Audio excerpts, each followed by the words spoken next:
안녕하십니까. 짚고 넘어가사 이병준입니다. 여기는 부부관계를 짚어보고 지나가자. 남편과 아내 부부관계를 짚어보고 가다 보면 모르는 것도 새롭게 알게 되고 알고 있던 것들은 재확인하고 그래서 부부관계를 보다 깊게 친밀하게 결속되게 만드는 그런 코너이겠고요. 오늘은 남편 아내 사용 설명서 30번째 30번째 자기 엄마랑 살지 왜 나는 결혼했을까요? 두 번째 이야기입니다. 시어머니의 대리 배우자라서 그렇다, 이런 말씀을 드리겠습니다. 마마보이까지는 아니더라도 평생 엄마를 떠나지 못하는 이 현상은 한국 남자들 누구에게나 있는 현상입니다. 이 어머니를 향한 애틋함이나 애정은 아주 남다르죠. 그런데 그 밀착관계가 너무 커서 부부관계에 악영향을 미쳐서 아내로 하여금 미치게 만들고 있다면 남편은 시어머니의 대리 배우자입니다. 대리 배우자란 태생적으로 법적으로는 모자 관계인데 정서적으로는 부부가 된 관계로서 정서적 혼인 관계라고도 표현을 합니다. 이 남자는 태어나면서부터 조강지처가 있는 셈이고 어머니 입장에서는 예쁘고 기특하고 말 잘 듣고 사랑스럽고 그런 꼬마 신랑을 데리고 사는 신부인 셈입니다. 많은 경우 어떤 아내들은 그렇게 얘기합니다. 진짜 남편은 나가서 그냥 없었으면 좋겠고 꼭 필요하다면 돈만큼만 책임져 주면 좋겠고 집에 있는 이 정서적 혼인관계에 있는 이 대리 배우자인 아들과 재미있게 살고 싶다, 이렇게 말하는 분들도 들어 있습니다. 그래서 어떤 집은 결혼을 한 아들 내외가 집에 올 때 아예 며느리는 주방에 얼씬도 못하게 한다는 그런 시어머니가 있습니다. 아들 좋아하는 음식은 내가 만들겠다라고 해서 시어머니 당신이 직접 나서고요. 생선을 구우면 생선 접시를 아들에게만 밀어주고 자기 남편이 있어도 거기는 뒷전이고 심지어 다 보는 앞에서 생선의 가시를 하나씩 발라주는 그런 일들을 한다는 거죠. 그래서 남편과 다른 가족들이 젓가락이 맞고면 바로 거기서 무술하듯이 다 막아내고 이 아들에게만 그렇게 생선 먹어보라고 얘기한다는 그런 집도 있습니다. 같이 사는 남자하고는 살가움도 별로 없고 맨날 속만 썩이고 있고 술 담배 찌들어 있고 자기를 힘들게 하는 대상인데, 원래 남편은 자기를 기쁘게 해주는 남자, 기특한 남자, 예쁜 남자, 정서적 남편, 심리적 서방이 왔으니 얼마나 기분 좋겠습니까? 또 이 대리 배우자가 된 남자들도 대체로 착하고 모범생이고 효자들입니다. 어른들의 명령, 특히 어머니의 말씀이라면 어떤 부당한 요구를 해도 흔쾌히 예스하고 충성을 바칩니다.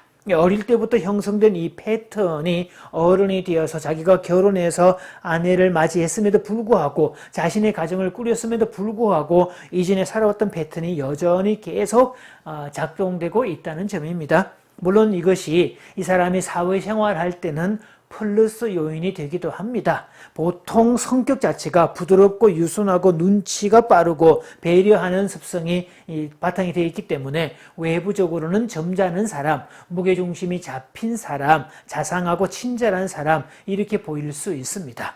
물론 또 이것이 부정적으로 드러날 때는 우유부단하고 비겁한 사람으로 비춰지게 되겠죠. 이 결정적 자리에서도 먼발치에 서 있거나 슬그머니 핫바지에 방구 새듯이 사라져버립니다.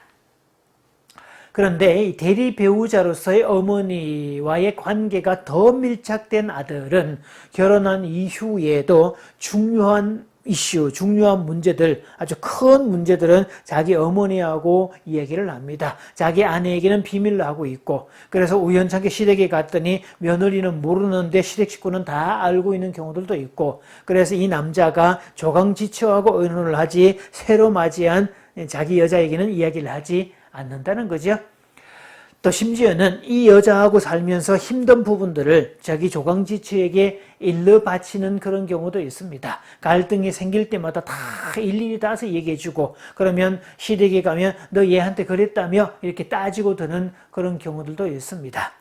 지난주에 제가 이 주제를 얘기하면서 부부 싸움을 하고 나면 전화를 들고 엄마 이 여자가 나를 힘들게 해 나를 나한테 고함을 질러 엄마가 한마디 좀 해줘 이렇게 말했던 남자가 있었죠. 근데 이 분의 직업은요 사회적으로 존경을 받는 직업이었습니다. 그래서 일을 하는 그 관계 패턴과 관계를 다루는 패턴은 전혀 별개라는 것을 알 수 있습니다. 대리 배우자 문제는 유독 한국 가정에 많았습니다.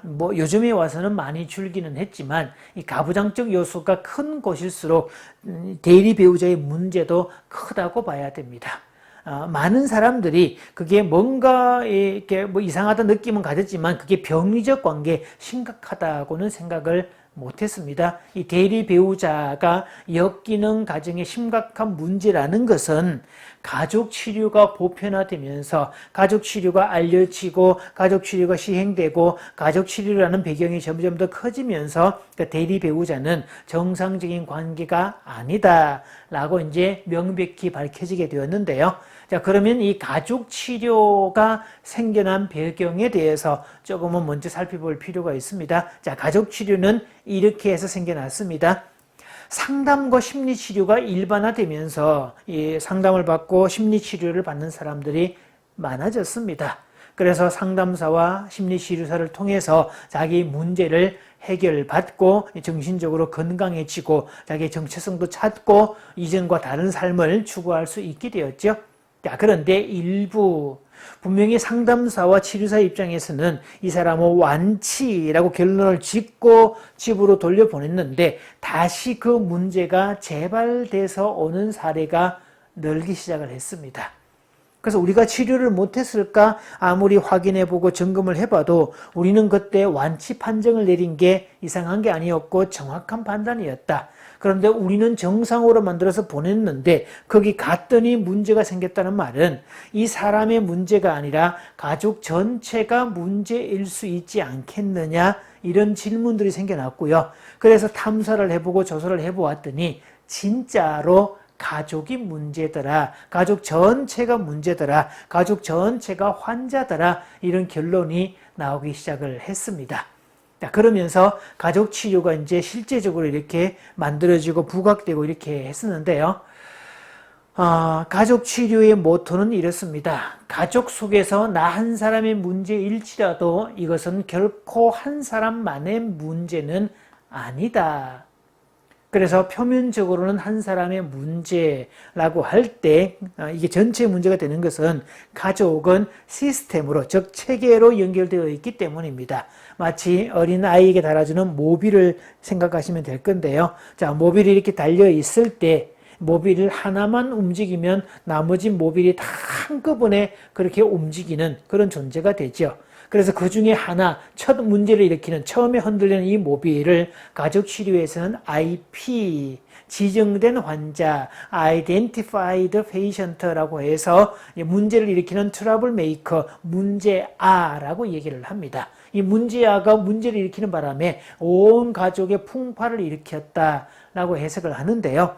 또 어떤 경우는 이 문제아가 도리어 공로자라는 말을 씁니다. 만약에 문제가 없었다면 그저 피상적인 관계로 소원한 관계로 문제가 겉으로 드러나지 않는 그런 관계로 살아갈 텐데 이 문제아가 IP가 문제를 이렇게 줌으로써 그 문제가 표면화되게 되었고 정상으로 나타나게 되었고 가족 간의 병리적 현상이 드러났기 때문에 그때부터 본격적으로 치료할 수 있게 되었다. 그래서 이것이 도리어 큰 역할을 했다. 공로자 역할을 했다라는 것이었죠.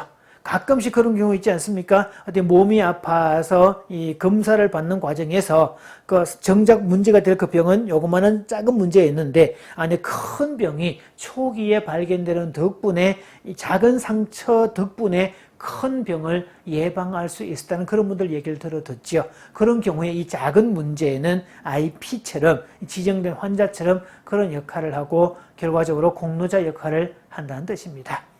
물론 이 모빌 이론을 반대로 적용을 하면 여러 개 달린 것들이 각자가 다 따로 놀고 있을 때 일일이 하나씩 잡고 이럴 필요가 없다는 거죠. 그 중에서 그래서 여러 개 모빌이 흔들리고 있을 때 내가 딱 하나만 중심 잡고 가만히 있으면 이내 다른 흔들리던 모빌들도 자리를 잡고 멈춰 선다는 겁니다. 그럼 이럴 때 가족 전체가 흔들릴 때 그 중심을 잡고 제자리를 잡는 그 역할을 누가 하느냐?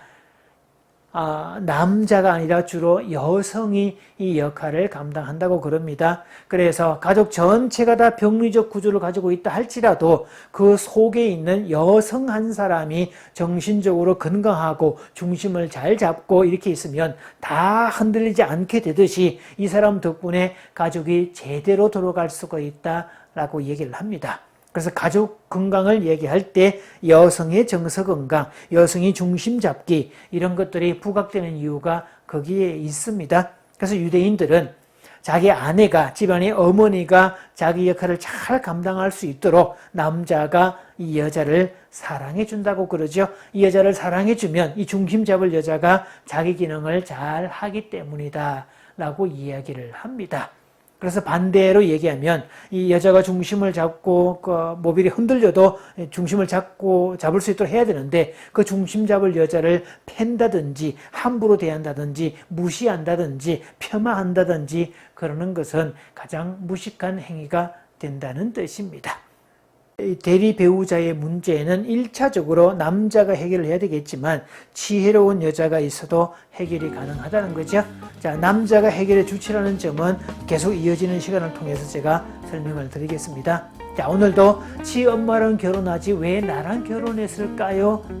두 번째 이야기, 정서적 혼인관계 대리 배우자여서 그렇다라는 말씀을 드렸습니다. 자, 다음 주에도 이 주제 계속 이어가겠습니다.